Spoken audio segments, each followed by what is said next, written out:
आपका खुद का पैसा है, आपका खुद का पैसा पीएफ में रखवा रहे हो, आपका खुद का पैसा पीपीएफ में रखवा रहे हो, तो कोई और थोड़ी दे रहा है। और जब कोई और दे ही नहीं रहा है तो फिर not taxable, not taxable, not taxable, not taxable, because ये तो इनकम ही नहीं है, ये तो आपकी सेविंग है। सेविंग पे टैक्स थोड़ी लगता है, इनकम पे टैक्स लगता है। इनकम तब होती है जब कोई और आपको देता है। यहाँ तो कोई और आपको दिया नहीं, आपका खुद का पैसा आपके फंड में है, तो इट इज नॉन टैक्सेबल। लेकिन इसमें जब आप इन्वेस्टमेंट करते हो तो एटीसी का डिडक्शन मिलता है, और ये एटीसी का डिडक्शन सबके लिए मिलता है, चाहे वो पीपीएफ हो, चाहे वो आरपीएफ हो, चाहे वो स्टैट्यूटरी प्रोविडेंट फंड हो।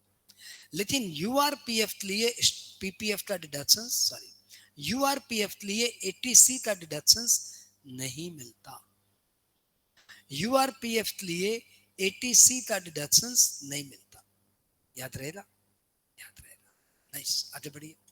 इंटरेस्ट, जब इस पीएफ में इंटरेस्ट मिलेगा तो पीपीएफ में तो हो जाएगा नॉन टैक्सेबल। याद रहेगा, non taxable. Statutory provident fund में भी नॉन टैक्सेबल, चाहे जितना इंटरेस्ट मिल जाए नॉन टैक्सेबल। आरपीएफ में 9.5% इंटरेस्ट तक non taxable. 9.5% per annum interest, इतना किसी आरपीएफ में नहीं मिलता भाई साहब। यानी आप ऐसे समझ सकते हो प्रैक्टिकली कि 9.5% इंटरेस्ट इज एग्जम्प्टेड, मतलब एग्जम्प्टेड। कोई भी आरपीएफ 9.5% से ज्यादा इंटरेस्ट देता ही नहीं है, लेकिन एग्जाम के समय देता है। एग्जाम के समय आपको दे देगा 11% इंटरेस्ट ऑन पीपीएफ, तो आपको उसमें 9.5% तक एग्जाम करना और 1.5% टैक्सेबल करना है। यूआरपीएफ में even interest is also non taxable. आप ध्यान दे रहे हो, यूआरपीएफ में non taxable, non taxable and non taxable. जब इस पीएफ से आपको लमसम मिलेगा तब ट्रीटमेंट क्या होगा? तो statutory provident fund non taxable, PPF non taxable and RPF is also non taxable. Non taxable. बस एक मासूम सी कंडीशन है कि आप 5 years of continuous service complete कर चुके हो। यदि आपने 5 साल पहले जॉब छोड़ दिया, 5 साल के पहले यदि आपने जॉब छोड़ दिया, देन आरपीएफ का लमसम टैक्सेबल होगा। जैसे मैं जिस कंपनी में स्टार्टिंग में काम किया था, वहां पे मैंने 2 साल बाद जॉब छोड़ दिया था, तो फिर मेरा आरपीएफ टैक्सेबल हो गया था। लेकिन यदि आप एक कंपनी में 5 साल के बाद जॉब छोड़ते हो तो नॉन टैक्सेबल। अब आप सोचते हो सर 5 साल कौन एक ही कंपनी में काम करता होगा? ठीक है, आपकी मर्जी। यदि आप किसी कंपनी में 2 साल काम किए और उसके बाद आपने उस कंपनी को छोड़ दिया और आपने दूसरी कंपनी ज्वाइन कर ली, तो लॉ बोलता है चलेगा, ये चलेगा, नो प्रॉब्लम। बस इसमें एक ही कंडीशन है कि जिस एम्प्लॉयर को आपने छोड़ा वहां से पीएफ का पैसा विड्रॉ मत कीजिए, वहां से पीएफ का पैसा विड्रॉ मत कीजिए, बल्कि वहां के पीएफ के पैसे को दूसरे एम्प्लॉयर के पीएफ के पैसे में ट्रांसफर कर दीजिए। वहां के पीएफ के पैसे को दूसरे एम्प्लॉयर के पीएफ के पैसे के साथ ट्रांसफर कर दीजिए। जैसे ही आप दूसरे एम्प्लॉयर के पीएफ के पैसे में उसमें ट्रांसफर कर देंगे तो it shall be treated as continuation of job. लेकिन यदि आपने पैसा विड्रॉ कर लिया तो ये माना जाएगा ब्रेक ऑफ जॉब। और यदि आपने पैसे विड्रॉ नहीं किए, इधर से उधर ट्रांसफर कर दिए, तो it will be treated as continuation of job. फिर आपने यहाँ 2 साल काम किया, वहां पे 3 साल काम किया, तो ये माना जाएगा you have completed 5 continuous year of service. लेकिन यदि आपने डेथ के कारण या इल हेल्थ के कारण या कंपनी के क्लोजर के कारण या इनकैपेसिटी टू वर्क के कारण आपने जॉब छोड़ा है, तो आरपीएफ का पैसा नॉन टैक्सेबल। अरे जिस कंपनी में काम करते थे वो कंपनी ही 3 साल बाद बंद हो गई, स्टार्टअप था, बंद हो गया। ठीक, तो 3 साल बाद मैंने कंपनी छोड़ी, मैंने पीएफ का पैसा विड्रॉ कर लिया, it will not be taxable, it will not be taxable. बात क्लियर? ये हो गया आरपीएफ के बारे में। अब अपने बात कर रहे हैं यूआरपीएफ के बारे में। अनरिकॉग्नाइज्ड प्रोविडेंट फंड हो, हमेशा हमने बोला non taxable, non taxable, non taxable. लेकिन जैसे ही यूआरपीएफ से आप लमसम विड्रॉ करेंगे तो हम बोलेंगे भाई अब इसको टैक्स करेंगे। पहले ढील दिए, non taxable, non taxable, non taxable, और जैसे ही लमसम मिला काट दिए पूरा का पूरा। Employer contribution fully taxable as salary, fully, कोई डिडक्शंस नहीं। एम्प्लॉय कंट्रीब्यूशन तो आपको पता है इनकम ही नहीं है, तो वो तो होना ही है non taxable. Interest on employer contribution is fully taxable as salary, and interest on employee contribution is fully taxable as income from other sources. ठीक है, ये सारी बातें याद रहेगी. हाँ, ज्यादातर समय आरपीएफ ही देता है, और जब आरपीएफ देता है तो आपको दो बातें ध्यान रखनी है रनिंग सम में. एक, 12% ऑफ सैलरी इज एग्जेम्प्टेड, और दूसरा, interest is exempted up to 9.5% per annum. दो बातें आपको ध्यान रखनी है. 12% of salary exempted and 9.5% interest per annum is exempted. Okay, आओ आगे बढ़े. अब हम लोग बात कर रहे हैं ट्रांसफर्ड बैलेंस की. इसी बात कर रहे हैं ट्रांसफर्ड बैलेंस. ओके, ये ट्रांसफर्ड बैलेंस क्या है? अरे भैया अभी भी बताया ना कि पीएफ दो तरह के होते हैं, एक रिकॉग्नाइज और एक अनरिकॉग्नाइज. अनरिकॉग्नाइज क्या हुआ कि आपके पीएफ को अभी तक सीआईटी ने मान्यता नहीं दी, अप्रूव नहीं किया. तो जब तक इसको सीआईटी अप्रूव नहीं करेगा तब तक ये माना जाएगा अनरिकॉग्नाइज प्रोविडेंट फंड. और जैसे ही सीआईटी ने उसे अप्रूवल दे दिया उसी दिन वो हो जाएगा आरपीएफ, और पूरा यूआरपीएफ का बैलेंस आरपीएफ में ट्रांसफर हो जाएगा. लिटरली पहले वो यूआरपीएफ था, आज वो आरपीएफ हो गया, लेकिन टेक्निकली ये बोला जाएगा कि वो यूआरपीएफ का बैलेंस आरपीएफ में ट्रांसफर हो गया. तो ये जो यूआरपीएफ का बैलेंस आरपीएफ में ट्रांसफर हो रहा है, this is called transferred balance. और इसका टैक्स ट्रीटमेंट एकदम सिंपल है कि यदि वो शुरू से आरपीएफ होता तो कितना एग्जेम्प्ट होता और बात बात ही टैक्सेबल होता. तो जितना टैक्सेबल होता वो सब के सब पहले तो टैक्स स्किप कर गए, क्योंकि पहले तो यूआरपीएफ मान लिया, तो यूआरपीएफ मान लिया तो employer contribution non taxable, employee contribution non taxable, interest non taxable. तो सबको हमने नॉन टैक्सेबल बोल के छोड़ दिया. तो हम बोलेंगे भाई ये तो चूक हो गई. यदि वो यूआरपीएफ शुरू से मान रहे हैं तो नॉन टैक्सेबल करते जा रहे हैं. यदि शुरू से आरपीएफ मानते तो जितना अमाउंट टैक्स करते, जो टैक्स पहले स्किप हो गया, that shall be taxable now. This is called transferred balance. Exam में 3 नंबर का सेपरेट क्वेश्चन आ सकता है. ठीक है, एक कॉन्सेप्ट और है एनपीएस का. क्या चीज का? New pension scheme.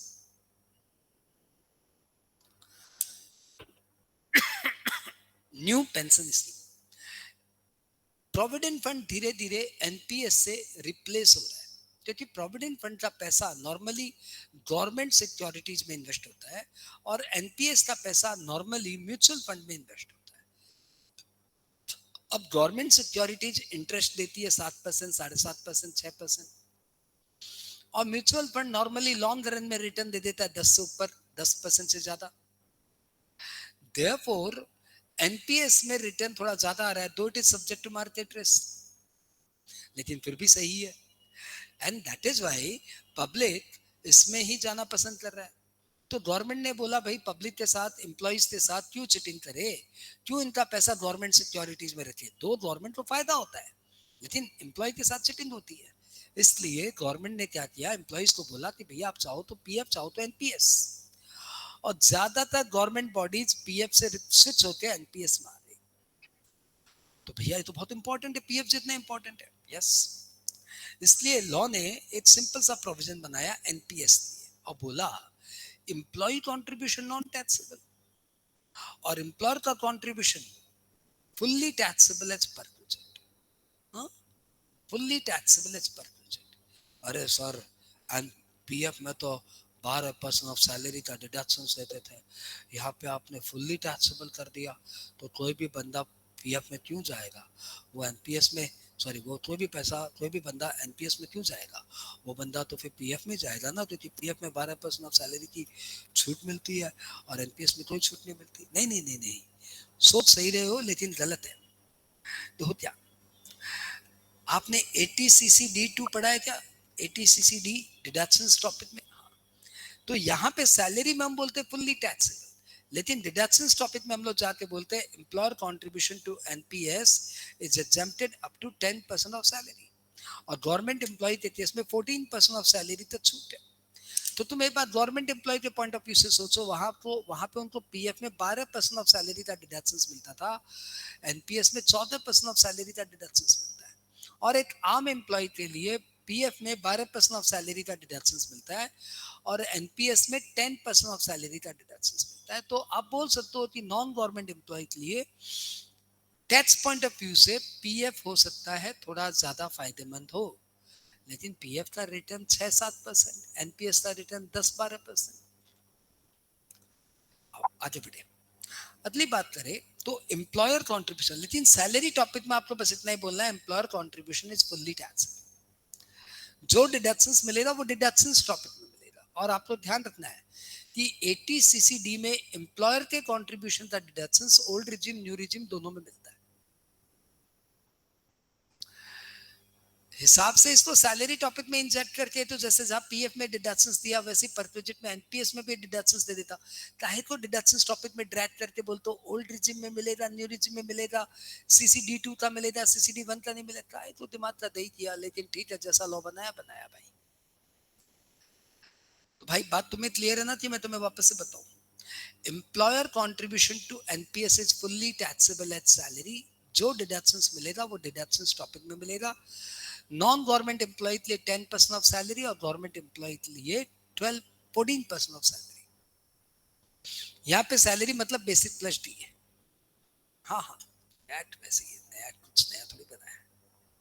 नया एक्ट मेरे से पूछते थोड़ी बनाया भाई, मेरे से पूछते बनाते तो मैं बता देता 25 पॉइंट। मेरे से पूछा ही नहीं तो मैं क्यों बताऊं। वाह, मोदी जी तो फुर्सत नहीं मेरे से बात करने की, तो अपने पास भी फुर्सत नहीं भाई, अपना भी ईगो कम नहीं है, मैंने भी कुछ नहीं बताया। आगे बढ़े,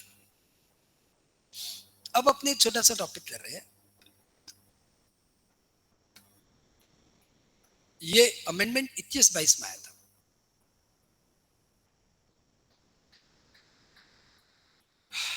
ये अमेंडमेंट 21-22 में आया था, यानी मोदी सरकार ने लाया। इस मोदी सरकार को एक प्रॉब्लम है, ये ना अमीरों को बहुत ज्यादा टैक्स लाना चाहती है, हाई पेड लोगों को ये ज्यादा टैक्स लगाना चाहती है। और आजकल सैलरी में अमीर लोग बहुत है भाई, बहुत सारे एम्प्लॉइज की सैलरी 1-1 करोड़ 2-2 करोड़ रुपया साल का चल रहा है। अब इनकम टैक्स वालों ने बोला कि भैया देखो, हम 12% ऑफ सैलरी का डिडक्शंस देते हैं, यानी एक बंदा जिसकी सैलरी 1 करोड़ पर एनम है, उसको 12 लाख रुपए का डिडक्शंस मिल जाएगा ऑन अकाउंट ऑफ पीएफ। तो इसको इतना मिलना नहीं चाहिए। तो लॉ ने क्या किया, बोला कि पीएफ का या एनपीएस का या सुपर एन्यूएशन फंड का, तीनों का मिला के ज्यादा से ज्यादा डिडक्शन हम एम्प्लॉयर कंट्रीब्यूशन के लिए देंगे 7.5 लाख रुपए का। यानी यदि आपका employer contribution in PF, in NPS और इन एसएएफ, एसएएफ मतलब सुपर एन्यूएशन फंड, तीनों मिला के यदि अप टू 7.5 लाख है, तब तो जैसे अभी तक आप सीखते आए थे वैसे। और 7.5 लाख से ज्यादा है तो भैया 7.5 लाख से ज्यादा हम डिडक्शंस देंगे नहीं। यानी जो आप सुपर एन्यूएशन फंड में 1.5 लाख का डिडक्शंस लेते थे, पीएफ में आप 12% ऑफ सैलरी लेते थे, एनपीएस में आप 10% ऑफ सैलरी 80 सीसी डी 2 में लेंगे, यहाँ पे तो लेंगे नहीं, तो उसकी बात छोड़ दीजिए। तो यहाँ पे आपको इन तीनों का मिला के हम ज्यादा से ज्यादा डिडक्शंस देंगे 7.5 लाख। तो सपोज आपके केस में कोई सुपर एन्यूएशन फंड नहीं है, आप एक सिंपल से एम्प्लॉई हो और आपकी कंपनी आरपीएफ में पैसे डाल देती है, आपकी सैलरी है 1 करोड़, आपका पीएफ में कंट्रीब्यूशन जाता है 12 लाख रुपए का। तो लॉ बोलता है कि आपका 12 लाख का एम्प्लॉयर कंट्रीब्यूशन है, लेकिन हम 12 लाख का डिडक्शंस नहीं देंगे, मैक्सिमम डिडक्शंस देंगे 7.5 लाख। और तो और जो इंटरेस्ट आ रहा है ना, वो भी 7.5 लाख पे 9.5% पर एनम तक एग्जम्प्टेड है। और 7.5 लाख से ऊपर का जितना कंट्रीब्यूशन है ना, उसमें इंटरेस्ट 1 रुपया भी एग्जम्प्टेड नहीं है, पूरा का पूरा इंटरेस्ट फुल्ली टैक्स।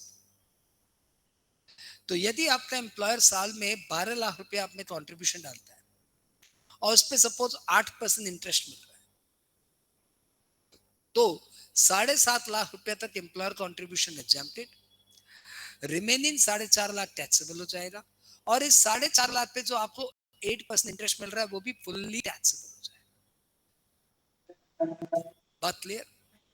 बात क्लियर। एम्प्लॉय कॉन्ट्रीब्यूशन तो देखो सैलरी है ही नहीं, एम्प्लॉय कॉन्ट्रीब्यूशन तो आपका खुद का पैसा है, तो वो तो आप जितना भी डाल दो नॉन टैक्सेबल, लेकिन उस पे जो इंटरेस्ट आ रहा है वो तो एम्प्लॉयर दे रहा है।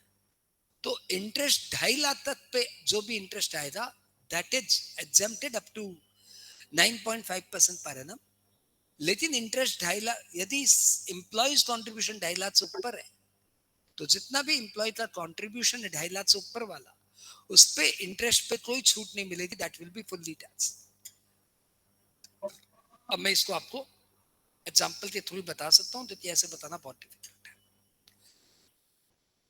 एक एग्जाम्पल देख लीजिए,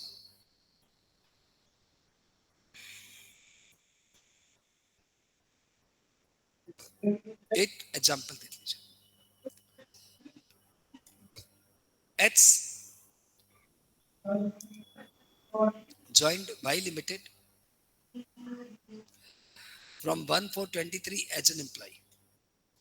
His annual contribution to RPF is 10 lakh. His employer contributes similar amount. His employer contributes similar amount. There is no superannuation fund and there is no NPS. Interest on RPF is credited on 31st March at the rate 9% per annum. What shall be the treatment of RPF every year? बताइए, 3 साल के लिए calculation करके बताइए। तो हम बोला लीजिए बता देते हैं। तो आप कंपनी कब ज्वाइन किए? 1/4/23 को, ठीक है।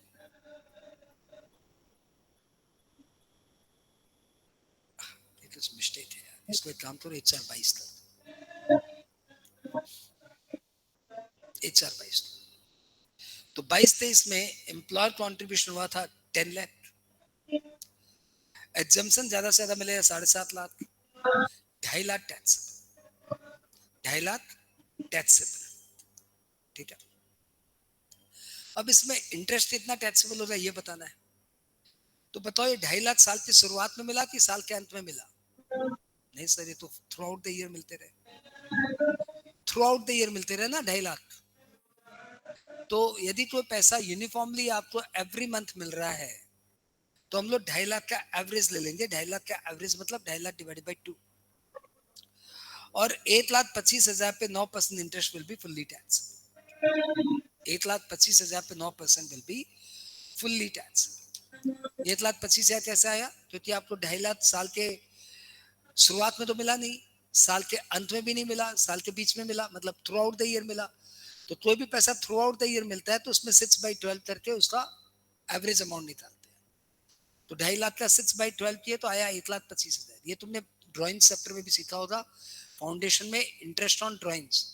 तो यदि साल के मिड में, सॉरी हर मंथ मिड में यदि आप कोई पैसे विड्रॉ करते हैं, तो यदि साल के महीने के बिगनिंग में कर रहे हो तो 6.5%, 6.5/12, महीने के अंत में कर रहे तो 5.5/12, और महीने के बीच में कर रहे तो 6/12। तो वही कॉन्सेप्ट यहाँ पे अप्लाई किया गया है, 6/12 लिया गया है।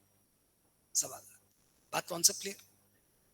तो आपका इस साल टैक्सेबल अमाउंट कितना हो गया? 2.5 लाख ये और 11,250 ये, तो आपका टैक्सेबल अमाउंट हो गया 2,62,000, 2,61,250। यहाँ तक क्लियर हो तो आगे बात करें, क्योंकि आगे बातें और बड़ी होने वाली है। जल्दी जल्दी अंगूठे उठाओ यार। ओके ओके, आगे बढ़े। अगले साल क्या होगा? अगले साल फिर एम्प्लॉयर 10 लाख का कंट्रीब्यूशन देगा, फिर 7.5 लाख एग्जाम्प्ट होगा, फिर 2.5 लाख टैक्स होगा। इसमें कोई दो राय नहीं है, ये तो सिंपल है। इंटरेस्ट जो आएगा ना वो वापस से 2.5 लाख डिवाइडेड बाई 2 इंटू 9%, ये जो किया हुआ है 2.5 लाख इंटू 2 डिवाइडेड बाई 9%। लेकिन ये जो पिछले साल वाला फंड था ये तो इस साल भी इंटरेस्ट देगा। पिछले साल जो टैक्सेबल फंड था वो तो इस साल भी इंटरेस्ट देगा ना, क्योंकि पीएफ का पैसा तो एक्यूमुलेट हो रहा है। तो इस टैक्सेबल अमाउंट पे इस साल फिर इंटरेस्ट मिलेगा, तो लॉ बोलेगा वो इंटरेस्ट फुल्ली टैक्सेबल है। कौन सा पैसा? अरे वही जो पिछले साल मेरा टैक्सेबल रह गया था 2,61,250, वो तो टैक्सेबल फंड है ना मेरा, उस पे भी तो इस साल इंटरेस्ट मिला। इंटरेस्ट तो टोटल बैलेंस में मिलेगा ना भैया, लास्ट ईयर जितना था वो ओपनिंग बैलेंस रह गया, प्लस इस साल कंट्रीब्यूशन आया, तो इस साल जो कंट्रीब्यूशन है वो तो साल के बीच में आया, लेकिन लास्ट ईयर का कंट्रीब्यूशन तो साल की शुरुआत में था, तो वो तो पूरा का पूरा ईयर का इंटरेस्ट मिला, तो उसको पर पूरा 9%, और जो इस साल आया उसको पर हाफ ईयर। तो यहाँ पे आप देख लीजिए 2,61,250 पे 9%, और 2,50,000 जो इस साल का कंट्रीब्यूशन एक्स्ट्रा है उसके ऊपर डिवाइडेड बाय 2 इंटू 9%, तो ये अमाउंट टैक्सेबल हो गया 34,763। तो इस साल का टैक्सेबल अमाउंट हो गया 2,50,000 प्लस 34,763, तो इस साल का टैक्सेबल अमाउंट हो गया 2,84,763। हाँ बोलिए, हाँ बोलिए, इस साल का टैक्सेबल अमाउंट हो गया 2,84,763। अब टैक्सेबल बैलेंस इतना हो गया, टैक्सेबल बैलेंस हो गया लास्ट ईयर इतना टैक्सेबल था ही, प्लस इस साल इतना, इन दोनों को जोड़ दीजिए तो ये अमाउंट आ जाएगा, यानी 261,250 प्लस 2,84,763, ये दोनों जोड़ दीजिए, देखिए आ गया 5,46,013। ये आपका टैक्सेबल बैलेंस है फर्स्ट ईयर और सेकेंड ईयर को मिला के। थर्ड ईयर में आइए, थर्ड ईयर में फिर से 10 लाख में से 7.5 लाख एग्जम्प्टेड, 2.5 लाख टैक्सेबल। इस साल 2.5 लाख पे डिवाइडेड बाई 2 इंटू 9% इतना टैक्सेबल इंटरेस्ट, और जो ओपनिंग टैक्सेबल फंड था 546,013, उसको पर पूरे साल का 9% करके इन दोनों को जोड़ते इंटरेस्ट आ गया 60,391। हाँ बोल दीजिए, नहीं तो धीरे हो जाऊंगा।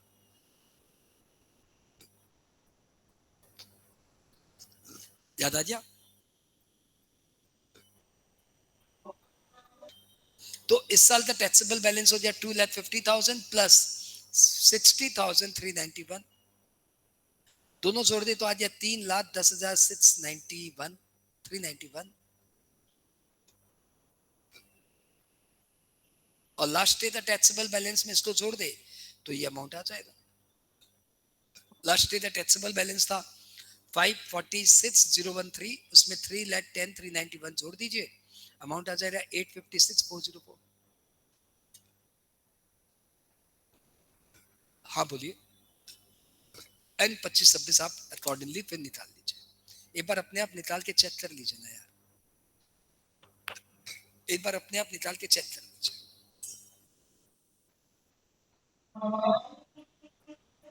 I've given you 30 seconds. Please do it fast.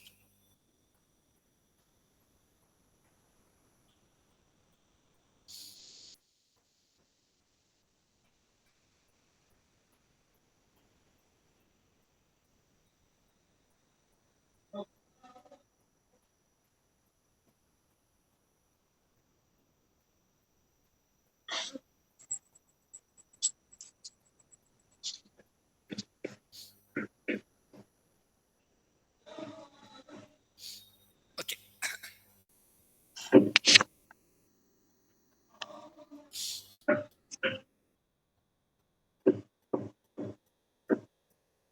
Okay. चलो आगे बढ़े। अब ये तो हुआ एम्प्लॉयर कॉन्ट्रीब्यूशन, और आपको सब में क्या दिया हुआ है? Employee contributes the similar amount. Employee भी यदि सिमिलर अमाउंट कंट्रीब्यूट कर रहा है, यानी 10 लाख रुपया साल का कंट्रीब्यूट कर रहा है, तो उसमें से 2.5 लाख रुपया तो इंटरेस्ट एग्जम्प्टेड होगा, 10 लाख में से 2.5 लाख एग्जम्प्टेड होगा, लेकिन 7.5 लाख पे इंटरेस्ट टैक्सेबल होगा, तो 7.5 लाख डिवाइडेड बाई 2 इंटू 9% यहाँ दिया interest taxable, 7.5 lakh divided by 2 into 9% यहाँ दिया इंटरेस्ट टैक्सेबल।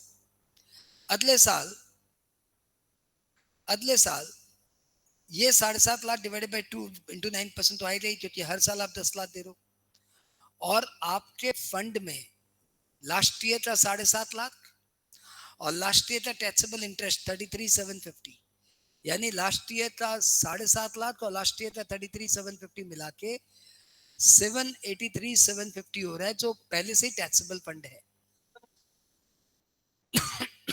तो ये 7,80,375 पे, और ये टीडीएस वीडीएस डाल दिया इसलिए इतना लफड़ा हो रहा है।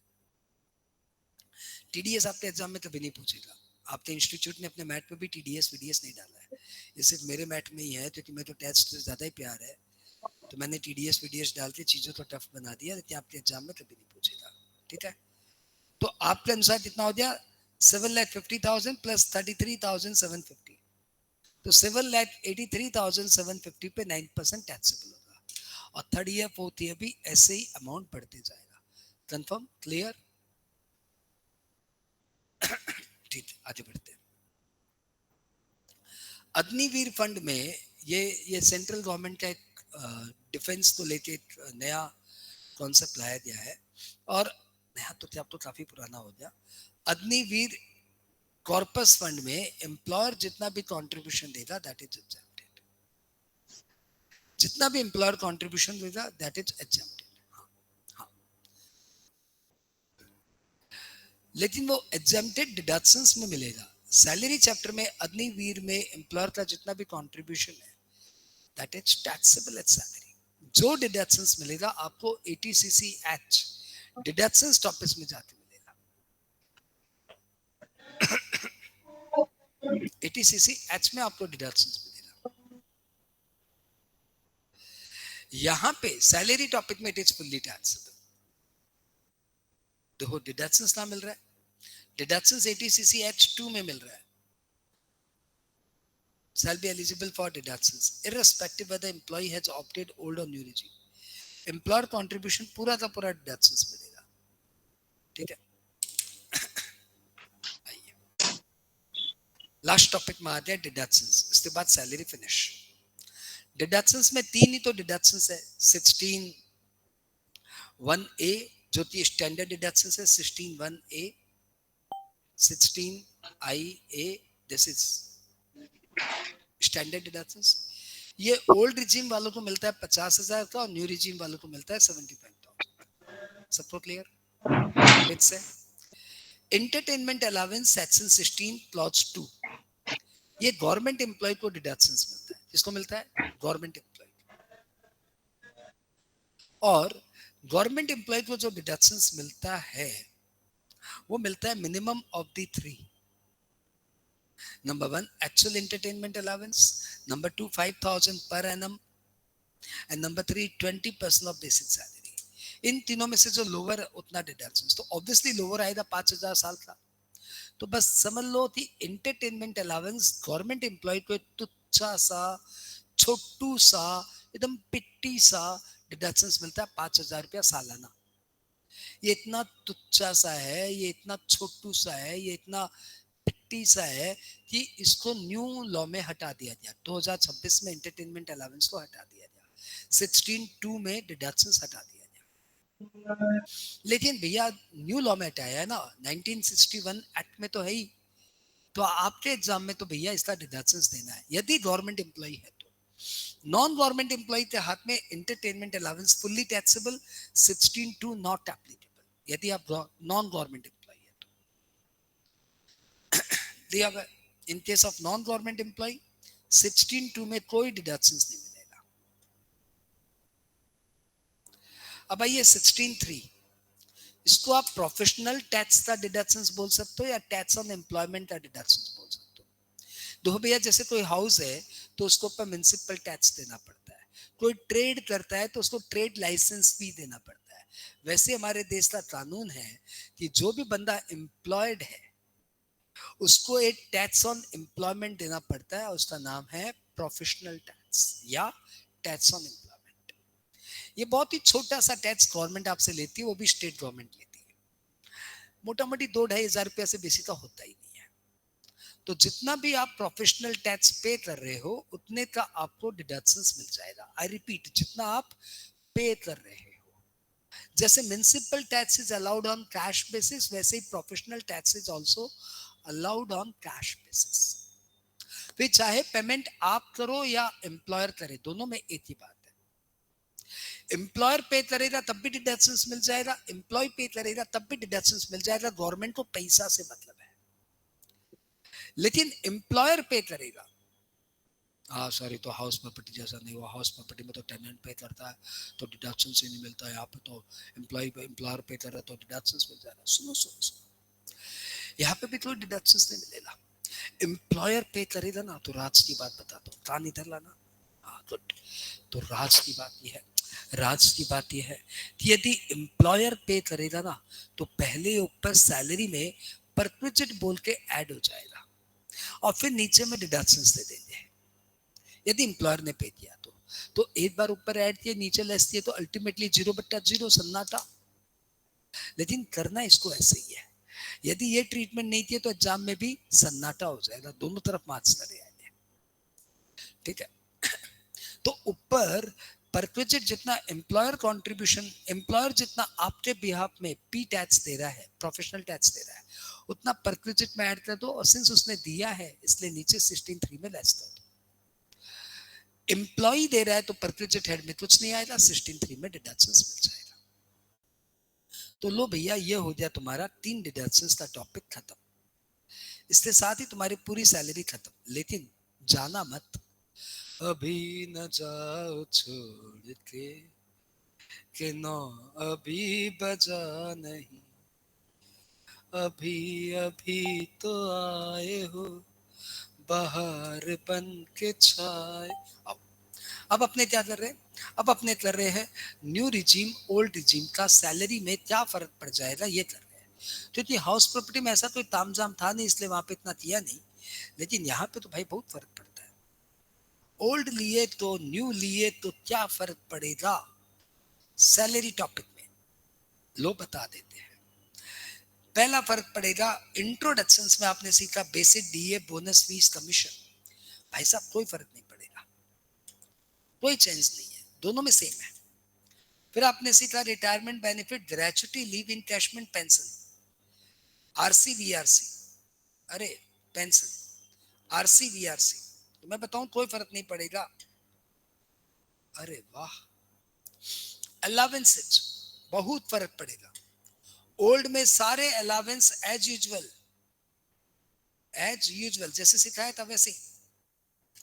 लेकिन न्यू में सिर्फ CDTT ये 4 अलावेंस का डिडक्शंस मिलेगा, और बाद बाकी अलावेंस फुल्ली टैक्सेबल। अरे बाबा, CDTT का फुल फॉर्म बताइए। Conveyance allowance, daily allowance, transport allowance and truck, नहीं and travel allowance. CDTT conveyance allowance, daily allowance, transport allowance and travel allowance. इन 4 का डिडक्शंस मिलेगा और किसी का नहीं मिलेगा। ये 4 में से 3 तो है 16, 4 में से 3 तो है 10 14 1 के, conveyance allowance, daily allowance, travel allowance. इकलौता है 14 2 से, 10 14 2 से इकलौता है कौन सा, ट्रांसपोर्ट अलावेंस। वो किसको मिलता है, हैंडीकैप। तो हैंडीकैप का डिडक्शन कोई छीन सकता है क्या न्यू रिजीम में, भला नहीं। तो उसका डिडक्शन अलाउ कर रहा है। बाद बाकी 10 14 1 में 3 अलावेंस का डिडक्शन दे रहा है, conveyance, travel and daily. Okay, तो यहाँ पे house rent allowance fully taxable. अरे सुने क्या, यहाँ पे house rent allowance, children education allowance, children hostel allowance, ये जो सीखे थे ना ट्रक ड्राइवर अलावेंस, यहाँ पे ओल्ड रिजिम में एज यूजुअल और यहाँ पे फुल्ली टैक्स। परक्विजिट की बात करें तो एज यूजुअल दोनों में जैसे सीखे वैसे ही। लेकिन लीव ट्रेवल कंसेशन यहाँ पे हो जाएगा फुल्ली टैक्स। ओ,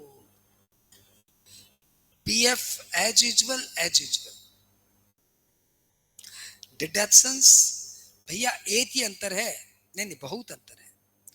डिडक्शंस, स्टैंडर्ड डिडक्शंस यहाँ पे मिलेगा 50,000 और 75,000, और इंटरटेनमेंट अलावेंस और प्रोफेशनल डेवलपमेंट अलावेंस यहाँ पे डिडक्शंस मिलेगा एज यूजुअल, यहाँ पे नो डिडक्शंस।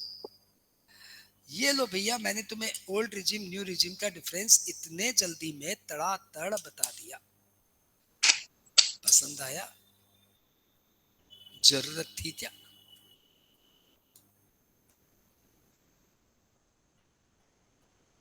ले लिया क्या स्क्रीनशॉट।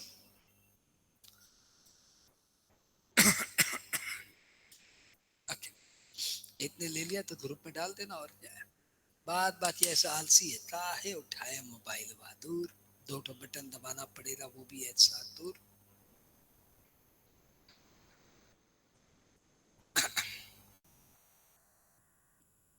आगे बढ़े। अब हाउस प्रॉपर्टी में भी ओल्ड रिजिम और न्यू रिजिम का डिफरेंस कर लो और फिर चले जाना फिर। हाउस प्रॉपर्टी में ओल्ड रिजिम और न्यू रिजिम दोनों अंतर नहीं है, दोनों एक ही जैसे हैं, same to same, same to same, दोनों अंतर नहीं है। खाली वो जो 23(2) है ना, वो सेल्फ ऑक्यूपाइड अनऑक्यूपाइड वाला, वो कॉन्सेप्ट में जो इंटरेस्ट ऑन लोन का 2 लाख का डिडक्शन मिलता है ना, वो यहाँ मिलता है, परंतु यहाँ नहीं मिलता, न्यू रिजिम में नहीं मिलता। और लॉस फ्रॉम हाउस प्रॉपर्टी का जो इंटर हेड सेट ऑफ है ना, इंटर हेड सेट ऑफ, वैसे तो सेट ऑफ चैप्टर की बात है, वो यहां मिलता है, यहां नहीं मिलता। इसके अलावा हाउस प्रॉपर्टी में कोनो डिफरेंस नहीं है ओल्ड रिजिम न्यू रिजिम। तो अभी तक आपको टॉपिक सिखाया RS, agro, HP, salary. RS में दोनों स्कीम सेम है, एग्रो में दोनों स्कीम सेम है, एचपी में डिफरेंस तुम्हारी स्क्रीन पे है, और सैलरी जस्ट इसके 30 सेकंड पहले बता दिया। तो अभी तक मैंने आपको ओल्ड रिजिम न्यू रिजिम में डिफरेंस भी बता दिया और टॉपिक्स भी बता दिए। नेक्स्ट क्लास कराऊंगा पीजीबीपी, अपने सारे साथी संगियों को ले लेके आ जाना, ठीक है, अपने सारे संगी साथियों को ले लेके आ जाना, ठीक है। आज ही बाहर से आया हूं, तो कल वाली क्लास होगी एज यूजुअल 8 बजे। थोड़ा सा प्लान बनाऊंगा इस वीक, लेकिन आपकी क्लास कराते रहूंगा, प्लान तो यही है अभी तक। नेक्स्ट वीक हो सकता है थोड़ा बहुत आगे पीछे हो, लेकिन अभी आप घर पे पीजीबीपी पढ़ चुके हो, ये मुझे पूरा विश्वास है। एनी हाउ कल मैं पढ़ाऊंगा तो बड़े प्यार से ही, लेकिन फिर भी यदि आप एक बार पढ़ के रखोगे ना, तो आपका पीजीबीपी धमाकेदार तैयार होगा। कौन से दार? धमाकेदार। और यदि आप पढ़ के नहीं रखे हो तो पीजीबीपी आपका डेफिनेटली पहले से इंप्रूव होगा। लेकिन मैं जो चाहता हूँ ना कि पूरा पीजीबीपी याद हो जाए, वो उन्हीं बच्चों का होगा जो घर में एक बार पढ़े हुए हैं। बात बात ही सबको फायदा हो।